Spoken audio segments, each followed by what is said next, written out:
네, 안녕하세요. 데이어베이 경민입니다. 오늘은 MH 에탄올을 같이 보도록 할 텐데요. MH 에탄올은 주정 회사죠. 근데 이제 세온에너텍이라는 회사 업무 협약을 체결했는데 어떤 내용인지 한번 살펴보고 여기서 에탄올이 어떤 역할을 하게 될 수 있을지도 같이 살펴보도록 할게요. 자, 우선 에너텍을 설명을 드리면 보시는 것처럼 폐기물 처리업을 하고 있는 회사다. 이렇게 봐주시면 좋을 것 같고요. 그리고 이어서 보시는 MH 에탄올의 사업 부분을 보면은 주정이 메인이고 뭐 나머지 골프장 사업을 하고 있는데 이 부분 주정 사업 말고는 딱히 뭐가 눈에 띄는 게 없죠. 그런데 이게 이제 3월, 올해 3월의 기사인데 힌트를 보시면 탄소 중립 에너지 차원에서 뭔가 협상을 한 것 뭔가 이제 세미나 같은 걸 한 것 같은데 여기서 보시면 MH 에탄올과 세온에너텍이 업무 협약을 체결했다고 하죠. 근데 내용을 보시면 소주의 원료인 주정 있죠? 주정을 생산한 뒤 나오는 찌꺼기 부산물을 주정 슬러시를 공급을 세운 에너텍한테 하나 봐요. 그렇게 해가지고 바이오 연료로 쓰인다라고 나와 있는데요. 이 부분에 대해서 조금 설명을 드리겠습니다.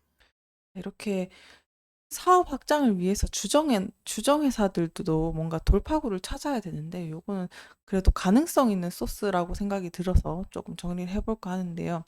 이 주정 슬러시 그다음에 요거를 바이오 연료로 전환을 하게 되면 당연히 폐기물 처리 비용이 줄어들게 되겠죠. 그래서 원래는 폐기물 처리에 많은 비용이 또 들기도 하는데 이거를 쓰레기가 될 거를 연료로 사용을 하면 되게 되면 당연히 비용 절감이 따라오고 서로가 좋은 상황이 벌어지게 되는 겁니다.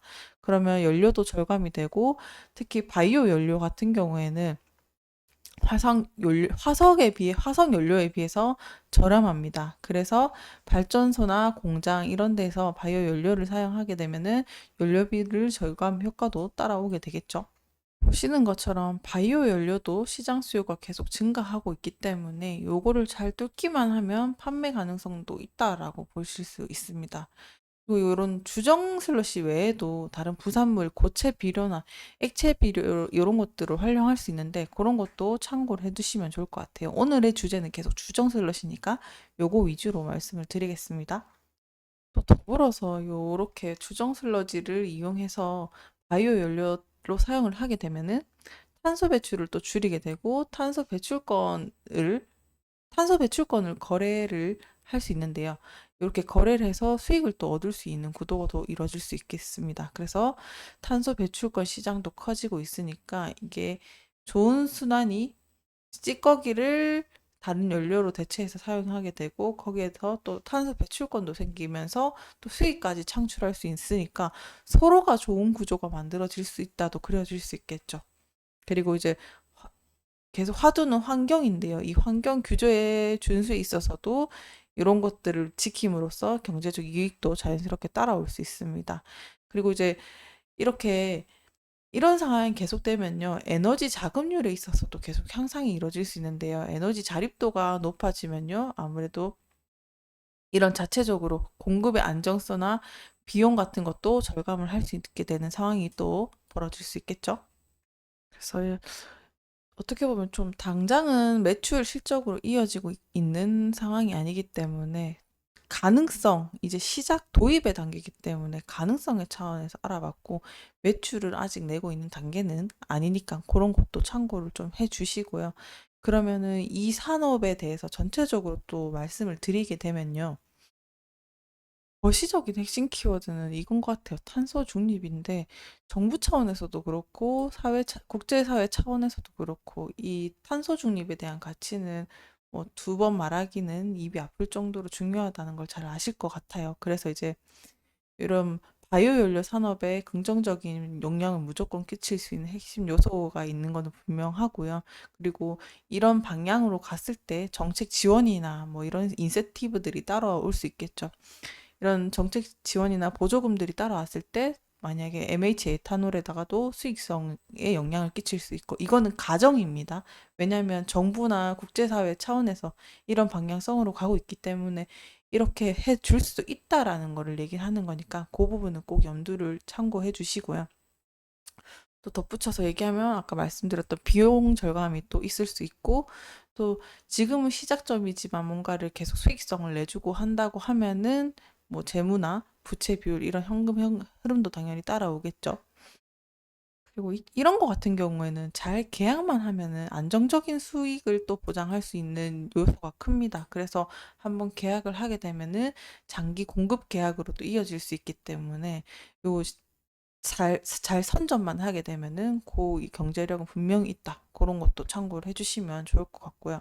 더불어서 이게 또 만약에 잘 됐을 때 리스크 요인도 분명히 있을 수 있습니다. 첫 번째 또 원자재 가격 변동이 될 텐데요.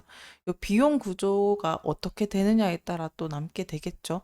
바이오 연료를 또 생산하는데 비용 구조가 분명히 드니까 그런 가격적인 면도 조금 살펴보셔야 한다. 이렇게 또 미칠 수 있을 것 같습니다. 그리고 전반적으로는 계속 말씀드리지만 이 ESG 환경 사회 지배 구조의 이 타이틀을 가져갈 수 있다는 거에 대해서는 되게 긍정적인 요인이다라고도 볼 수 있고 그리고 MH 에탄올이 사회적 이미지나 이런 것들에도 조금 영향을 줄 수 있으니까 브랜드 차원에서는 좋을 수 있다라고도 보여집니다.